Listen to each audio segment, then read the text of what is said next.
For the last 2 years, Christine Jess hasn't been able to walk far or sleep much, and the pain is constant.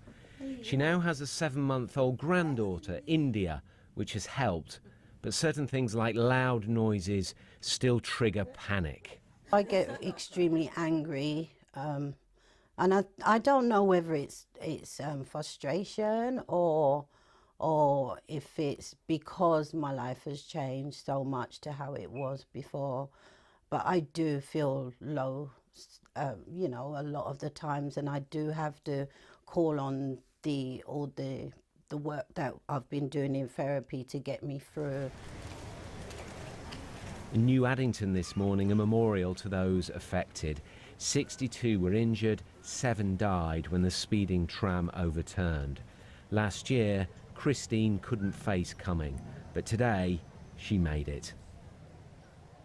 2 years on, and there is still a considerable anger and frustration here at a perceived lack of progress and lack of accountability. So far, Transport for London says it has paid out £5 million in compensation to the victims. Solicitors for the survivors say the tram safety network isn't adequate, and the first recommendation for a UK-wide tram authority hasn't yet happened. Trams should be regulated like trains, not like buses.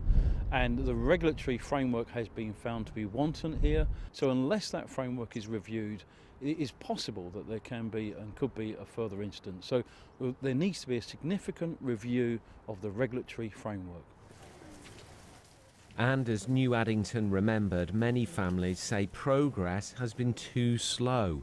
Recommendations like speed limiters and tougher glass on the trams haven't yet been installed. We need to know that these things are done so that we can actually say to ourselves, at least this has come out of it at the end of the day. Although transport bosses say improvements are being made. We've started work on every single one of the recommendations and completed many of them.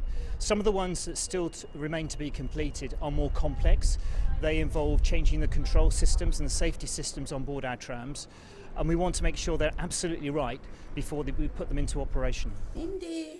Christine tries to be optimistic, and she is improving, although she says there is still a long, long way to go. And like many others here, she still wants answers.